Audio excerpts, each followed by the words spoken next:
Good evening. Today we're coming to you with a story that demands your attention. A story of survival, of persecution, and a civilization under siege. Two Hindus murdered within 24 hours in Bangladesh. Not in the pages of history, not in some distant, forgotten era, but right now in 2026 in our neighborhood. This is not just another news story. This is a pattern, a disturbing, deliberate, and deadly pattern. Yes, you all have stayed with us through the various attacks on Hindus in Bangladesh. Today, let us take you through what happened. So on January 5th, 2026, the day began with blood. Rana Kanti Bhairagi, a 45-year-old newspaper editor, a businessman, and a Hindu, was shot dead in broad daylight in Jashore district. Three men on a motorcycle. They called him out of his ice factory. They led him to an alley and executed him. Multiple bullets, throat slit in the middle of the day. Hours later, reached the hospital. Two Hindus, two murders, 24 hours. And here's what should alarm you.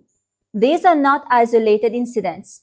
These are entries in a growing ledger of death. Since December 2nd, just 35 days ago, 11 Hindus have been murdered in Bangladesh. 11 lives, 11 families shattered, 11 reminders that being a Hindu in Bangladesh today comes with a price tag written in blood.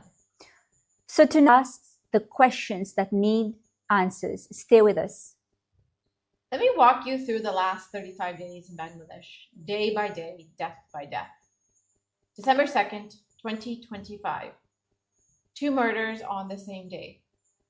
Prantosh Kormukar, a 42-year-old gold trader in Narsingdi district, masked men lured him out with promises of business, took him to a school playground, shot him in the chest, and the police? They said they couldn't identify the motive or the assailants.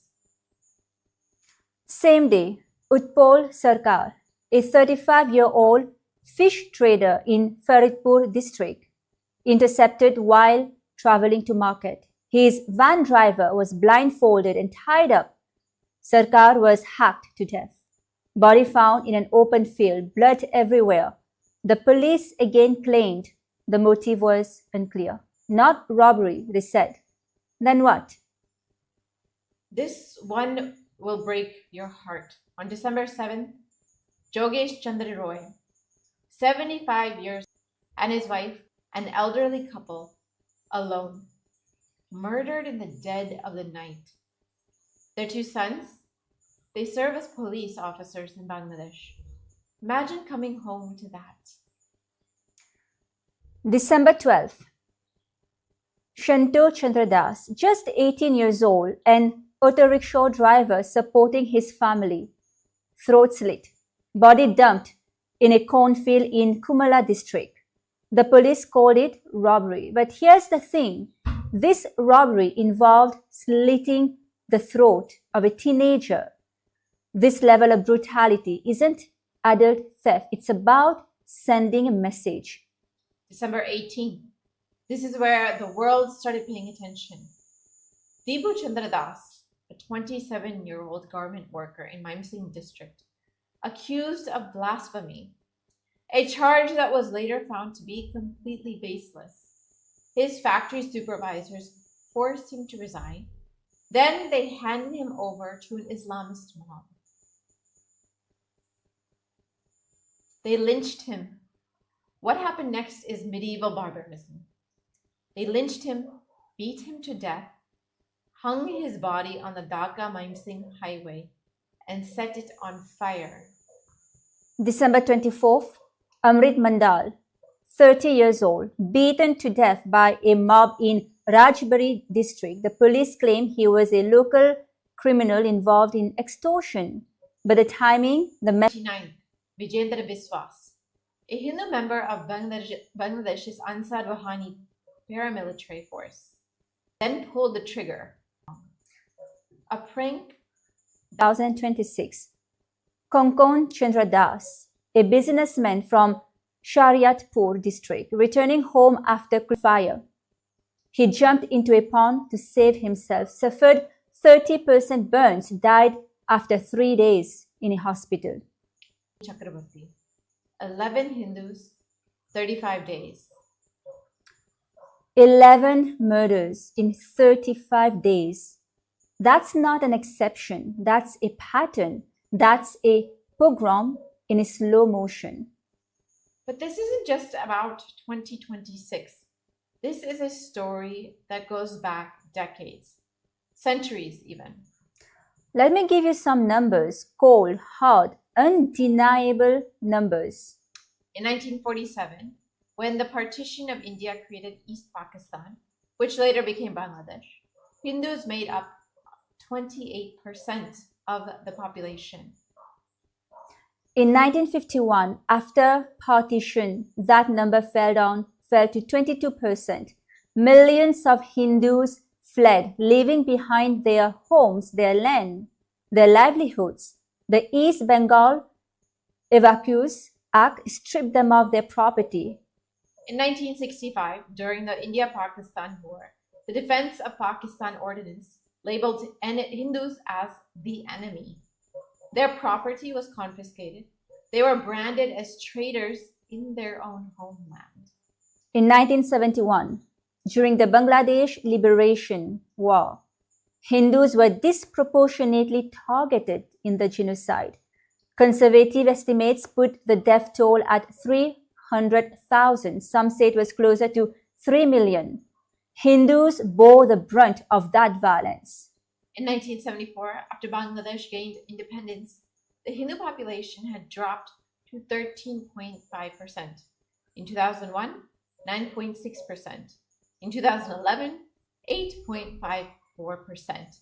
And in 2022, the latest census shows 7.95%, less than 8%.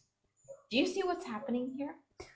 In 1947, Hindus were more than 1 in 4 people in what is now Bangladesh. Today, they are less than 1 in 12. That's not migration. That's not a lower birth rate. That's systematic erosion. That's ethnic cleansing by attrition.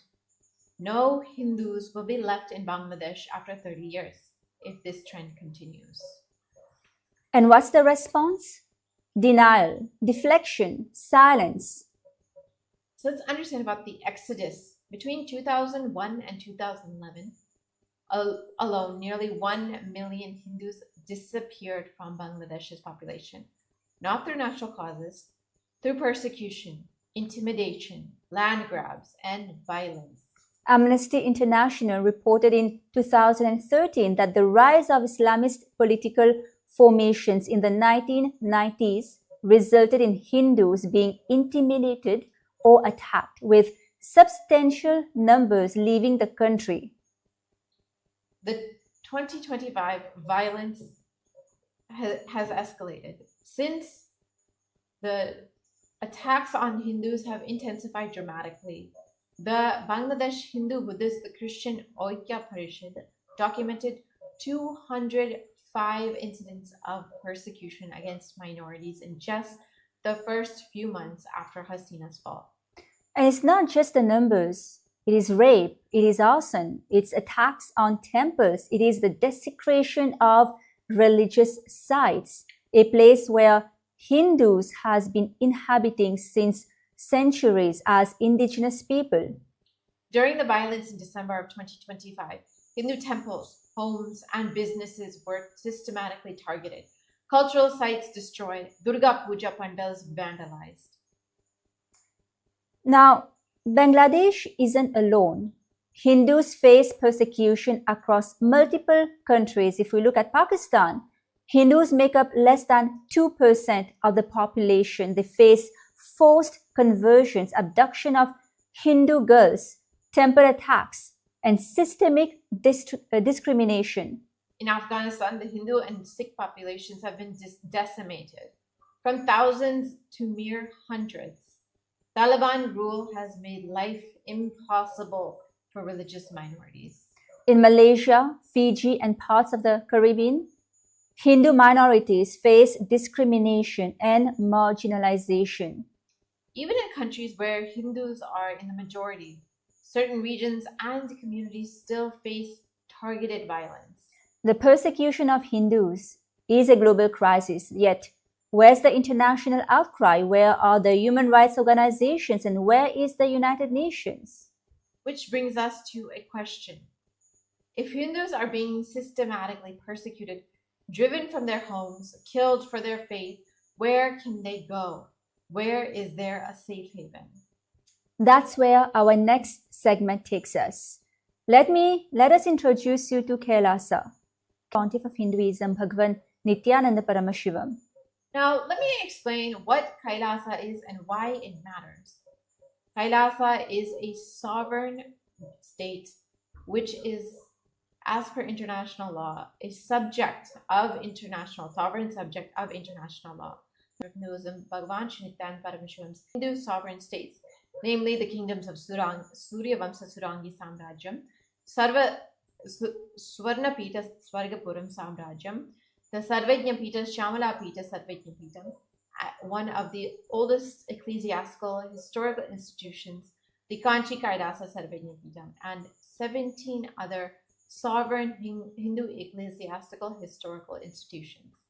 And the United Nations upholds KAILASA's privileges while recognizing KAILASA's inherited, unbroken historical sovereign status as per the preamble of both the UN Convention on Diplomatic Relations and the UN Convention on Consular Relations that declares that historical rules of customary international law continue to govern, and confirms that all nations from ancient times have recognized privileges and immunities of sovereign entities. KAILASA has submitted 30 reports to the United Nations Office of the High Commissioner for Human Rights, the OHCHR, with the UN publishing and recognizing these submissions. The most recent report was published in January of 2026. And unlike any other modern nation, the United States of KAILASA provides a base for the revival, the preservation, and the central administration of Hinduism, similar to the Vatican, which serves as a central administration hub for the Roman Catholic Church. The sovereign order of KAILASA's Nityananda is an atypical government simultaneously functioning as the supreme governing body of Hinduism and a sovereign entity under international law. This mirrors the unique status of the Holy See, which is also an atypical government, as it serves as both the supreme governing body of the Catholic Church and a sovereign entity under international law. And here's why KAILASA is significant in the context of what we are discussing tonight. KAILASA is and persecuted Hindus, irrespective of their race, their gender, their sect, their caste, or creed, where they can peacefully live and express their spirituality, their arts and culture free from denigration, interference, and violence. Think about what that means for a moment.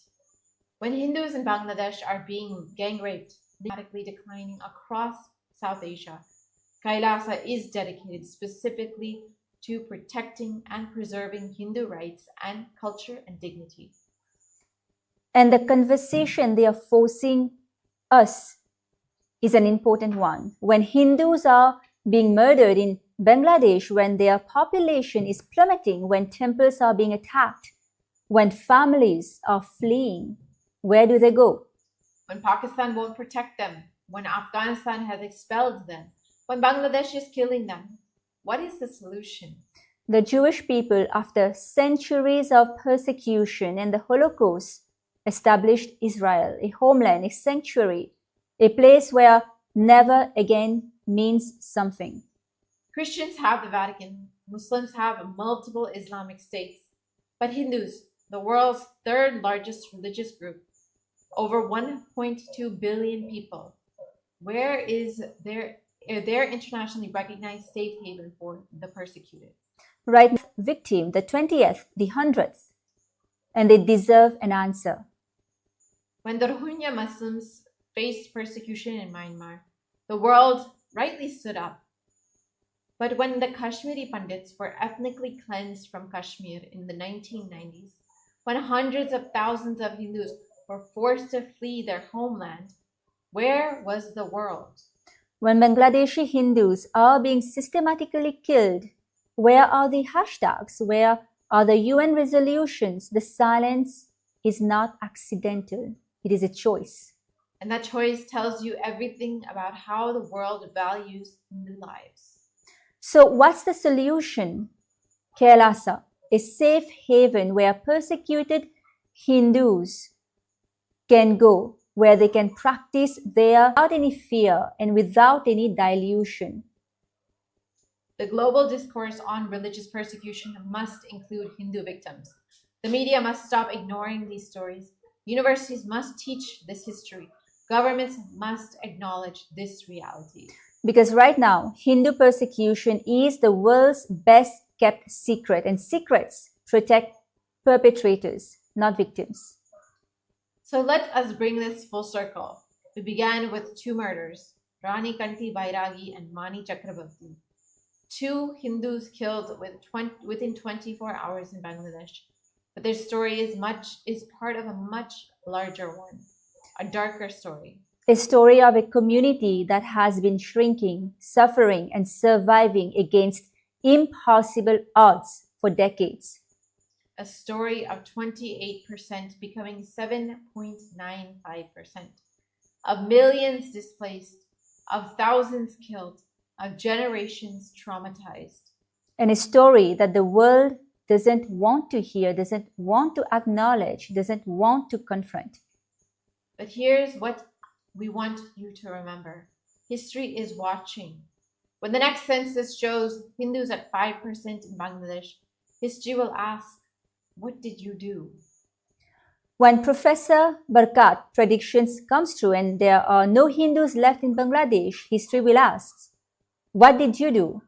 When another Deepu Chandra Das is lynched and set on fire, when another elderly couple has their throats slit, when another teenager is dumped in a cornfield, history will ask, what did you do? And I didn't know will not be an acceptable answer because you know. And how many more Hindus will die? How many more families will be shattered? The persecution of Hindus in Bangladesh is not a headline. It is not a trend. It is not a talking point. It's a humanitarian crisis unfolding in real time. And the world's response will define not just the future of Bangladeshi Hindus, but the credibility of international human rights discourse itself. Because if we cannot protect, and this is the truth that you needed to hear. Yes. And do take a moment to subscribe, like, and share this video for Hindus globally. Thank you.